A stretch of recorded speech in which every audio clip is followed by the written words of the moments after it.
नमस्कार दोस्तों, टेस्ट किताब में आपका स्वागत है और मैं हूं आपके साथ सन्नी आलम। आज हम शुरुआत करते हैं भारतीय संविधान एवं राज्य व्यवस्था की।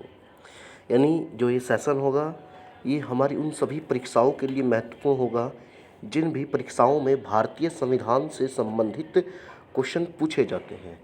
तो आइए बात करते हैं आज हम भारतीय संविधान की।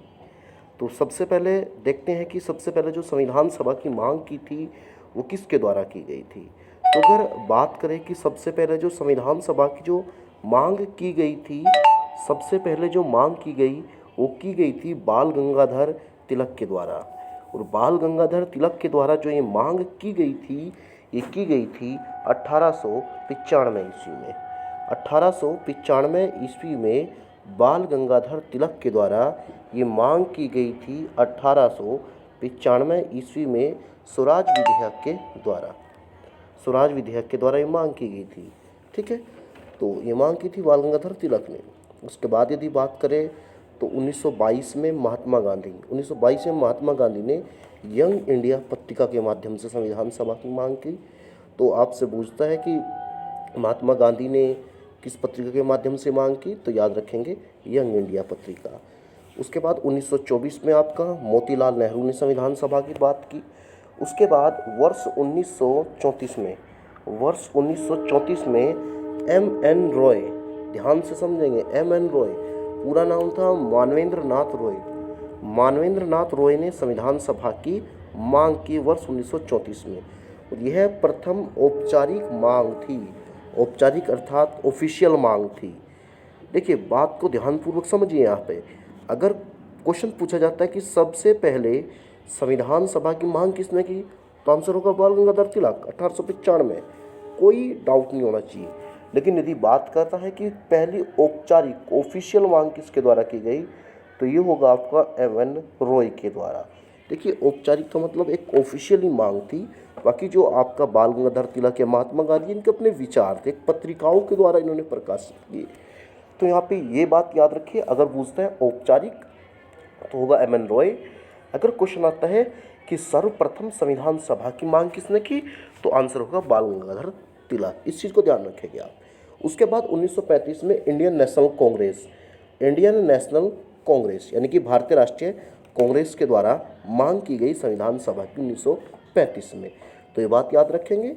उसके बाद 1938 में जवाहरलाल नेहरू, आपका जिसे हम JL नेहरू के नाम से जानते हैं, जवाहरलाल नेहरू ने संविधान सभा की मांग की। उसके बाद वर्ष 1940 में अगस्त प्रस्ताव के माध्यम से पहली बार ब्रिटिश सरकार ने इस मांग को स्वीकार किया कि हाँ, भारतीयों के लिए एक संविधान सभा होनी चाहिए। उसके बाद यदि बात करें तो 1946 में जो ब्रिटेन के प्रधानमंत्री थे उनका नाम था क्लीमेंट एटली। जो ब्रिटेन के प्रधानमंत्री थे उनका नाम था क्लीमेंट एटली। तो क्लीमेंट एटली ने 1946 में भारत में एक मिशन भेजा। तो 1946 में जो ब्रिटेश के प्रधानमंत्री थे उनका नाम था क्लीमेंट एटली। उनके द्वारा भारत में एक मिशन भेजा गया। उस मिशन का जो नाम था वो नाम था आपका कैबिनेट मिशन नाम था। तो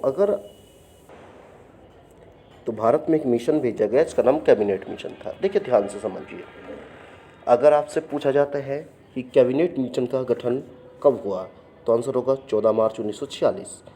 लेकिन यदि क्वेश्चन पूछा जाता है कि कैबिनेट मिशन भारत कब आया, तो आंसर होगा आपका 24 मार्च 1946।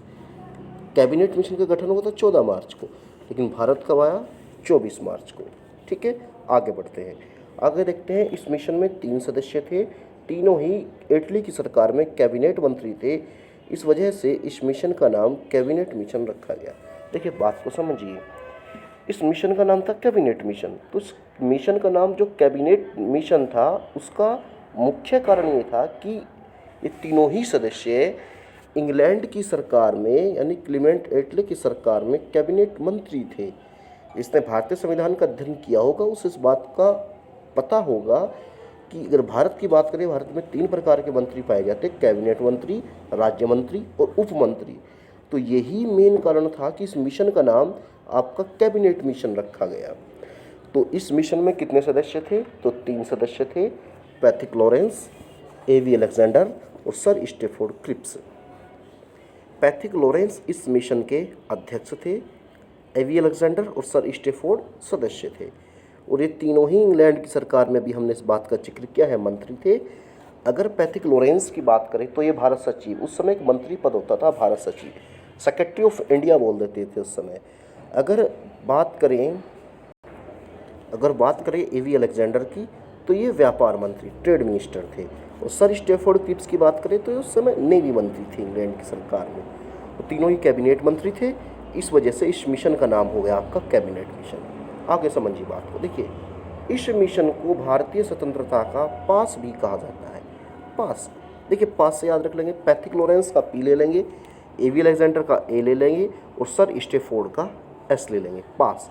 देखिए पास से मतलब है कि जब कैबिनेट मिशन भारत आया तो ये बात कंफर्म हो चुकी थी कि अब भारत आज़ाद होगा, भारत को स्वतंत्रता मिलेगी। इसी वजह से इस मिशन को भारतीय स्वतंत्रता का पास कहा गया। उसके बाद जब कैबिनेट मिशन भारत आया तो उसके बाद जितने भी भारत में समय राजनीतिक दल थे उन सभी से बात करी और 16 मई 1946 को इंग्लैंड की सरकार को अपनी रिपोर्ट दी कैबिनेट मिशन ने। तो जो रिपोर्ट है, अपनी रिपोर्ट में मुख्यतः 2 बातें कही थी। नंबर 1 अंतरिम सरकार की स्थापना और नंबर 2 संविधान सभा का गठन। देखिए बात को समझिए, जो कैबिनेट मिशन भेजा गया था भारत, उसका मेन मुख्य उद्देश्य ये था कि भाई आप भारत जाओ और आप ये देखो कि हम भारत को जब आज़ाद करें तो हमें भारत को आज़ादी से पहले क्या कार्य करने चाहिए कि जिससे भारत के अंदर एक सत्ता का हस्तांतरण आराम से हो सके। यानी हम भारत को आज़ाद करते और भारत के अंदर शांति बने रहे, किसी भी प्रकार का आंतरिक विद्रोह न पैदा हो। तो इस कैबिनेट मिशन ने अपनी रिपोर्ट दी, उसमें 2 बातें कही, अंतरिम सरकार का गठन, यानी कहा एक तो अंतरिम सरकार का गठन कीजिए और एक संविधान सभा का गठन कीजिए। देखो बात को ध्यान से समझिए। देखो उस समय ऐसी संभावना नहीं थी कि पूरे देश में चुनाव कराया जा सके और सरकार को चुना जा सके। तो इस कैबिनेट मिशन ने कहा अंतरिम सरकार का मतलब होती है ऐसी सरकार जो जनता द्वारा नहीं चुनी गई लेकिन उसके पास संपूर्ण अधिकार होते हैं। यानी ये कहा कि देखिए जो उस समय जो कांग्रेस और मुस्लिम लीग के बड़े बड़े नेता थे, उन्हीं में से किसी को प्रधानमंत्री का पद, किसी को गृह मंत्री का पद, किसी को रक्षा मंत्री का पद दे दिया जाएगा और हम भारत से चले जाएंगे बाहर, यानी अंग्रेज भारत से चले जाएंगे बाहर। और जो अंतरिम सरकार होगी, अंतरिम सरकार भारत में कामकाज को संभालेगी। और एक कहा कि भारतीय लोगों की एक संविधान सभा का गठन किया जाएगा। इनका काम होगा, अंतरिम सरकार का काम होगा देश को चलाना, संविधान सभा का काम होगा संविधान का निर्माण करना। जिस दिन संविधान का निर्माण हो जाएगा, संविधान के हिसाब से देश में चुनाव होगा, नई सरकार चुनी जाएगी और अंतरिम सरकार समाप्त हो जाएगी और देश जो है आगे चलता रहेगा। तो ये 2 मुख्यतः सिफारिश की। तो अगर क्वेश्चन पूछा जाता है कि कैबिनेट मिशन ने अपनी रिपोर्ट कब दी, 16 मई 1946 को। अपनी रिपोर्ट में मुख्यतः कितनी बातें कही? 2 बातें, अंतरिम सरकार का गठन और नंबर 2 संविधान सभा का गठन। देखिए बात को समझिए, यहाँ से फैक्ट हैं आपके। अगर क्वेश्चन आता है कि भाई सबसे पहले संविधान सभा की मांग किसने की, तो नो डाउट क्या होना चाहिए, आपका बाल गंगाधर तिलक होगा। लेकिन आता है कि अगर औपचारिक रूप से किसने मांग की, तो 1934 में M.N.. Roy. Cabinet mission Bharat कब आया? 24 मार्च 1946 और गठन कब हुआ था? तो 14 मार्च 1946 को। रिपोर्ट कब दी? तो 16 मई 1946 को। चलिए अब आगे चलते। तो यदि बात करें कि संविधान सभा जो थी, संविधान सभा में जो सदस्यों की संख्या निर्धारित की गई थी वो की गई थी 389। तो ये क्वेश्चन एग्जाम में काफ़ी बार रिपीट हो चुका कि संविधान सभा में सदस्यों की कुल संख्या कितनी थी, तो 389 थी, 389 थी। अगर उसकी बात करें कि इन सदस्यों को 3 हिस्सों में बांटा गया था। नंबर 1 ब्रिटिश भारत से सदस्यों की संख्या 292 थी। देखिए बात को समझिए, ब्रिटिश भारत वो भारत था जो अंग्रेजों के अधिकार क्षेत्र में था। यानी उस समय भारत, संपूर्ण भारत पर अंग्रेजों का कब्जा नहीं था, भारत के कुछ हिस्सों पर अंग्रेजों का कब्जा था और कुछ हिस्सों पर देसी रियासतों के यानी राजा रजवाड़े थे। तो जिन हिस्सों पर अंग्रेजों का कब्जा था उस भारत को बोलते थे हम ब्रिटिश भारत। तो उस ब्रिटिश भारत से जो सदस्य थे वो कितने थे? 292। अगर बात करें देसी रियासत, तो देसी रियासतों के लिए सीट कितनी रखी गई? 93। यानी देसी रियासत भारत का वो हिस्सा जहाँ पे राजा रजवाड़ों का शासन चल रहा था। लेकिन उन राजाओं से कहा कि भाई आप भी भारत के अंदर आओ। तो जब आप भारत के अंदर हो तो भारत का संविधान लिखा जा रहा है, तो आप भी अपने प्रतिनिधि भेजिए। तो उनके लिए जो सीटें रखी गई थी वो 93 सीटें आरक्षित की गई थी। उसके बाद अगर बात करें चीफ कमिश्नरी क्षेत्र, चीफ कमिश्नरी क्षेत्रों की जो सदस्य संख्या थी वो 4 और 4 ही चीफ कमिश्नरी क्षेत्र थे। तो अगर टोटल करेंगे तो 389 हो जाएगा। देखिए 4 चीफ कमिश्नरी क्षेत्र, ये महत्वपूर्ण है आपके लिए। तो याद रखने का तरीका ये है कि 4 ही चीफ कमिश्नरी क्षेत्र थे और एक से प्रत्येक चीफ कमिश्नरी क्षेत्र से एक सदस्य चुना गया था। देखिए याद रखने का तरीका है ABCD याद रखेंगे। A फॉर अजमेर, से अजमेर मारवाड़ा बोल देते थे, राजस्थान में है। बलूचिस्तान ये पाकिस्तान में चला गया वर्तमान में। और कुर्क कर्नाटक में एक ज़िला है और दिल्ली भारत की राजधानी है। अगर बात करें कि जो अजमेर है, अजमेर से कौन चुना गया था? तो चुना गया था मुकुट बिहारी भार्गव। यानी जो अजमेर की चीफ कमिश्नरी क्षेत्र था, वहाँ से जो सदस्यों के तौर पर जो संविधान सभा में आए थे, तो वो कौन आए थे? तो वो आए थे आपके मुकुट बिहारी भार्गव। ये आपका RAS यानी कि जो आपका राजस्थान स्टेट सर्विस है उसमें ये क्वेश्चन पूछा जा चुका है। अगर बात करें कुर्क से सदस्य कौन था? तो CM पिनाका। दिल्ली से अगर बात करें आसफ अली, ये भी क्वेश्चन पूछा जा चुका है कि दिल्ली से जो चीफ कमिश्नरी क्षेत्र से वहाँ से कौन चुने गए थे? तो ये था आपका आसफ अली। कुर्क से CM पिनाका और अजमेर से मुकुट बिहारी भार्गव। अगर बलूचिस्तान की बात करें, बलूचिस्तान वर्तमान में पाकिस्तान में है और बलूचिस्तान का जो सदस्य था वो ज्ञात नहीं है। अगर अभी बात करें इसके बारे में, किसी भी पुस्तक में मुख्यतः नहीं बताया गया कि बलूचिस्तान से आपका कौन सदस्य था। ठीक है।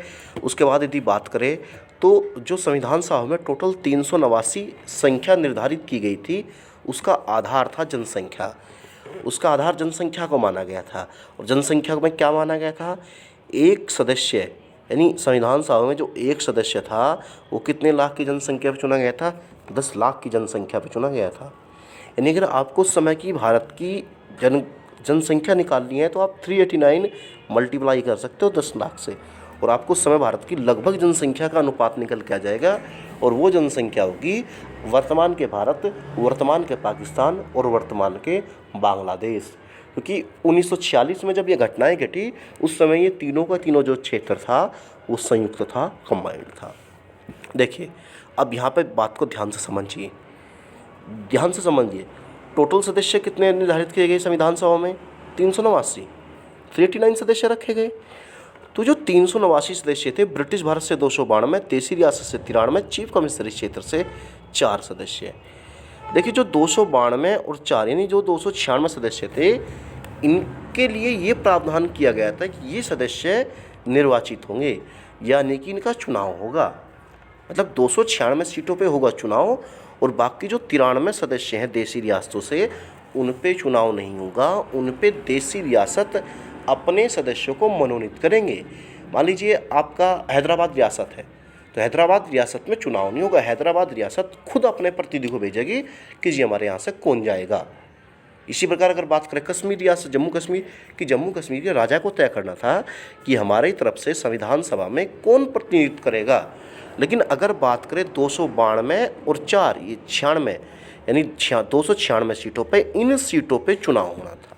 ठीक है, तो ये बात याद रखिए। चलो एक बात और समझाते हैं आपको। देखिए समझिए, अब आपके दिमाग में क्वेश्चन ये आएगा जी हमें ब्रिटिश भारत का बता दिया आपने, देसी रियासत का बता दिया, लेकिन चीफ कमिश्नरी क्षेत्र का नहीं बताया कि चीफ कमिश्नरी क्षेत्र क्या है, कैसे है। देखिए बात को समझिए। ब्रिटिश भारत का वो हिस्सा जो अंग्रेजों के अधिकार क्षेत्र में था। देसी रियासत यानी भारत का वो ऐसा हिस्सा जो राजा रजवाड़ों के अधीन था। अगर बात करें चीफ कमिश्नरी क्षेत्र की, तो चीफ कमिश्नरी क्षेत्र भी अंग्रेजों के ही अधिकार क्षेत्र में था। बस फर्क ये था इन 4 क्षेत्रों को चीफ कमिश्नरी क्षेत्र का दर्जा दिया गया था। देखिए सुनिए, समझिए बात को। वर्तमान में तुलना कीजिए। वर्तमान में यदि भारत की बात करें तो भारत में कितने राज्य हैं? 28 राज्य, और केंद्र शासित प्रदेश कितने हैं? वर्तमान में 8 केंद्र शासित प्रदेश है। तो ये एक प्रकार से मानिए कि जो चीफ कमिश्नरी क्षेत्र थे, ये उस समय के मतलब उस समय के एक प्रकार से कहा जाए केंद्र शासित प्रदेश थे। तो यानी 292 और 4 यानी कि 296 की 296 जो सीटें थी, ये यानी अंग्रेजों के ही अधीन थी, यानी ब्रिटिश भारत के अंतर्गत आती थी। ठीक है, इस बात का ध्यान रखेंगे। यहाँ पे कन्फ्यूजन रहता है कि जी ब्रिटिश भारत क्या है, पता है देसी रियासत, लेकिन चीफ कमिश्नरी नहीं पता। तो चीफ कमिश्नरी भी अंग्रेजों के अधिकार क्षेत्र में था। ठीक है, तो चलिए आगे चलते हैं। हम बात कर रहे थे कि जो 93 सदस्य होंगे वो मनोनीत होंगे, और जो 296 सदस्य होंगे उनका निर्वाचन होगा। ठीक है, अब देखिए जो 296 सीटें थी जिन पर चुनाव होना था, उन सीटों पर आरक्षण दिया गया, यानी उन सीटों को आरक्षित किया गया था। 213 सीटें सामान्य के लिए थी, सामान्य जनरल। अगर मुस्लिमों की बात करें तो मुस्लिमों के लिए 79 सीटें आरक्षित करी गई थी। सिखों की अगर बात करें तो 4 सीटें आरक्षित की गई थी। तो आपको पता ही है, मैं ऊपर बता चुका कि 296 ही सीटों पर केवल चुनाव होना था। जब चुनाव हुआ तो चुनाव जो 296 सीटों पर हुआ, तो उस समय स्थिति ये हुई आपकी। तो स्थिति जो थी ये थी कि कांग्रेस को 208 सीट सबसे ज़्यादा प्राप्त हुई, मुस्लिम लीग को 73 सीटें प्राप्त हुई, और निर्दलीय जो अदर थे उन्हें 15 सीटें प्राप्त हुई। तो जो सबसे ज़्यादा संविधान सभा में मजबूत स्थिति थी, वो स्थिति थी कांग्रेस पार्टी की। एक विद्वान थे जिनका नाम था ऑस्टिन। ऑस्टिन नाम था, आप याद रख लेंगे ऐसे, ऑस्टिन नाम था, जिन्होंने कहा था कि कांग्रेस ही संविधान सभा है और संविधान सभा ही कांग्रेस है। ये सबसे ज़्यादा जो प्रतिनिधि थे वो संविधान सभा में कांग्रेस पार्टी के थे। तो यही कारण था कि जब मुस्लिम लीग के सदस्य संविधान सभा में कम पहुँचे, तो मुस्लिम लीग ने पृथक राष्ट्र की जो मांग थी उसे और तेज कर दिया। ठीक है, चलो आगे चलते हैं हम। अगर बात करें कि जो संविधान सभा थी, संविधान सभा में जो अनुसूचित जाति यानी जो SC शेड्यूल कास्ट है, उनके लिए कितनी सीटें आरक्षित करी गई थी? तो SC के लिए जो सीटें आरक्षित करी गई थी वो करी गई थी आपकी 26 सीटें। अगर ST की बात करें तो 33 सीटें। ये फैक्ट है, सीधा क्वेश्चन पूछा जाएगा। इनमें कोई भी चीज़ ऐसी नहीं समझने की कि भाई SC की 26 सीटें तो 26 सीटें थी, इसमें इससे ज़्यादा और कुछ नहीं बताया जा सकता। SC की 26 थी, ST के लिए कितनी सीटें रखी गई? तो 33 रखी गई। और संविधान सभा में महिलाओं के लिए कितनी सीटें आरक्षित की गई थी? तो 15, यानी 15 महिलाओं की सीटें आरक्षित की गई थी। अच्छा, यहाँ पे एक महत्वपूर्ण क्वेश्चन हो सकता है आपके लिए नया हो, प्रीवियस एग्जाम में आपका स्टेट PCS में पूछा भी गया है। तो क्वेश्चन ये है कि संविधान सभा में एकमात्र मुस्लिम महिला कौन थी? याद रखेंगे, एकमात्र मुस्लिम महिला कौन थी? तो बेगम एजाज रसूल थी, बेगम एजाज रसूल। ठीक है, उसके बाद यदि बात करें कि देसी रियासत से संविधान सभा में एकमात्र महिला, बात को समझिए, 15 महिलाएं थी, लेकिन जो देसी रियासत थी वहाँ से केवल एक महिला आई थी, यानी बाकी 14 जो महिलाएं थी वो ब्रिटिश भारत से थी। तो एकमात्र जो महिलाएं आई थी आपकी देसी रियासत से, उसका नाम था एनी मस्करीनी, और ये किससे थी? त्रावणकोर। दक्षिण भारत में पड़ती थी उस समय त्रावणकोर रियासत आपका, तो वहाँ से थी। तो ये बात याद रखिएगा। दूसरा कि संविधान सभा में एकमात्र अनुसूचित जाति की महिला कौन थी? यानी SC कैटेगरी से एकमात्र महिला, यानी जो 15 महिलाएं थी उनमें एक महिला आपकी SC शेड्यूल कास्ट से थी। तो जो महिला का नाम था वो था आपका दक्षयायनी बेलायुधन। ये कहाँ से थी आपकी? तो मद्रास से थी। ये बात याद रखेंगे। उसके बाद हम आगे बढ़ते हैं। उसके बाद बात करेंगे जब संविधान सभा में सदस्य चुन लिए गए तो उसके बाद उनका कार्य क्या था? संविधान का निर्माण करना था। तो जब संविधान का निर्माण करना था तो उन्हें बैठक के लिए बुलाया गया। तो आपसे क्वेश्चन पूछा जाएगा कि संविधान सभा की प्रथम बैठक कब हुई? तो 9 दिसंबर 1946 को। उसके बाद आपसे पूछ सकता है कि ये बैठक जो है कहाँ हुई? तो नई दिल्ली में, नई दिल्ली स्थित कौंसिल चैम्बर के पुस्तकालय भवन में। और सुबह किस टाइम हुई? तो 11 बजे। आज भी देखोगे जो हमारी संसद का जो सेशन है, सत्र है, वो सुबह 11 बजे चलता है। और उसका चलने का मुख्य कारण यही है कि वो जो संविधान सभा की बैठकें हुई थी उन बैठक को फॉलो करते हैं। उस बैठक में कितने सदस्य आए थे? तो 211 सदस्य आए थे। देखिए, जो संविधान सभा की पहली बैठक हुई थी, अभी जो बैठक को बुलाया गया था तो उसमें अध्यक्ष अनुपाध्यक्ष कोई भी नहीं था। तो जो बुलाया गया था एक व्यक्ति थे जिनका नाम था HVR अयंगर। ये संविधान सभा के सचिव थे, सेक्रेटरी थे। इन्हीं के द्वारा पहली बैठक सुबह 11 बजे बुलाई गई, यानी इन्हीं के द्वारा इन्हीं के नाम से लेटर जारी किया गया था। और ये क्वेश्चन आपका जो दिल्ली पुलिस कांस्टेबल की परीक्षा हुई इसमें क्वेश्चन पूछा गया कि संविधान सभा के सचिव कौन थे, तो याद रखेंगे HVR अयंगर थे। उसके बात करें तो संविधान सभा की जो प्रथम बैठक हुई उसकी अध्यक्षता किसने करी, तो डॉक्टर सच्चिदानंद सिन्हा ने। और ये कैसे अध्यक्ष बनाए गए थे संविधान सभा के, अस्थायी अध्यक्ष बनाए गए थे। देखो बात को समझिए, ये जो पहली बैठक हुई संविधान सभा की उसमें जितने भी सदस्य आए थे, 211 सदस्य आए थे, तो उन सभी सदस्यों में डॉक्टर सच्चिदानंद सिन्हा सबसे बुजुर्ग थे, सबसे वरिष्ठ थे। तो इस वजह से इनका सम्मान करने के लिए इन्हें अस्थायी अध्यक्ष बना दिया गया, अस्थायी अध्यक्ष बना दिया गया। और ये जो मतलब सबसे बुजुर्ग को ही बनाया गया, जो ये हमने कॉन्सेप्ट लिया था ये फ्रांस के संविधान से लिया गया था, जो फ्रांस का संविधान 1789 में जो आपका बनना शुरू हुआ था, तो वहाँ से हमने ये कॉन्सेप्ट लिया था। अगर पूछा जाता है आपसे कि भाई सबसे बुजुर्ग कोई को बनाया गया, ये कॉन्सेप्ट कहाँ से लिया, तो फ्रांस से लिया। उसके बाद बात करें कि संविधान सभा की जो दूसरी बैठक हुई थी, तो दूसरी बैठक हुई थी आपकी 11 दिसंबर 1946 को हुई थी दूसरी बैठक।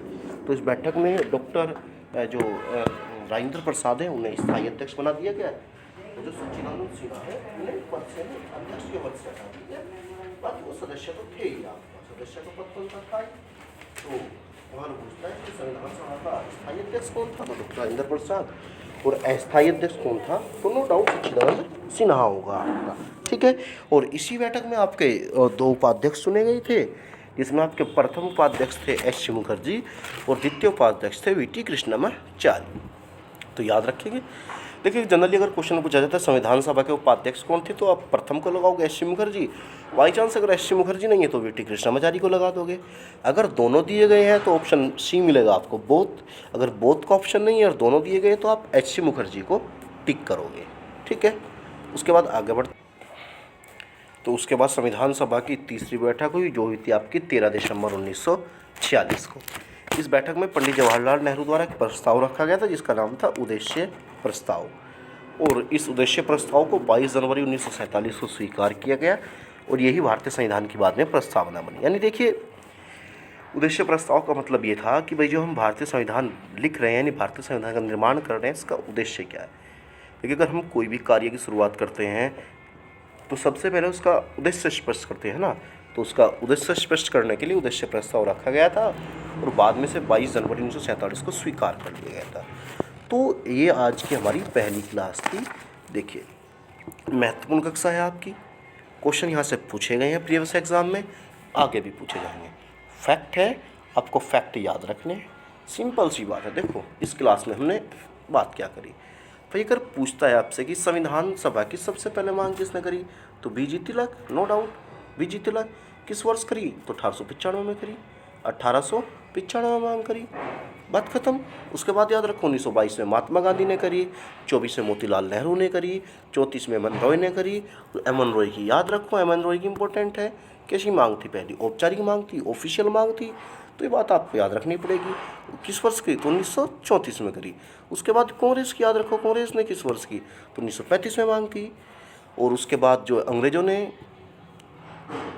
जो पहली बार स्वीकार की तो 1940 में की थी, अगस्त प्रस्ताव के माध्यम से, तो ये बात याद रखेंगे।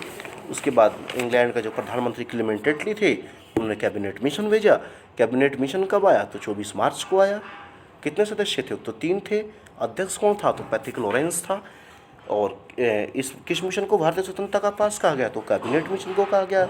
रिपोर्ट कब दी, तो 16 मई 1946 को दी। कितनी बातों की संस्तुति की, तो 2 बातों की संस्तुति की थी आपकी। तो इसी प्रकार से आपसे क्वेश्चन पूछेगा कि संविधान सभा में कुल सदस्यों की संख्या कितनी निर्धारित की गई थी, तो 389। ब्रिटिश भारत से कितने थे, तो 292। देशी रियासत से 93। चीफ कमिश्नरी क्षेत्र से कितने थे, तो 4 सदस्य थे। तो 4 के 4 चीफ कमिश्नरी क्षेत्र आप याद रख लोगे, ABCD। तो इसी प्रकार से आपको इस क्लास को आपको पढ़ना है, इसमें से देखना है आपको। और अगर आपको ये जो हाथ से लिखे जो नोट्स है, अगर ये आपको चाहिए तो आप टेलीग्राम पे जाके सर्च करोगे। हमारा टेलीग्राम चैनल है जिसका नाम है आपका टेस्ट किताब, यानी आप टेस्ट किताब के नाम से सर्च करोगे तो आपको जो है ये नोट्स जो है प्रोवाइड करा दिए जाएंगे। ठीक है, धन्यवाद।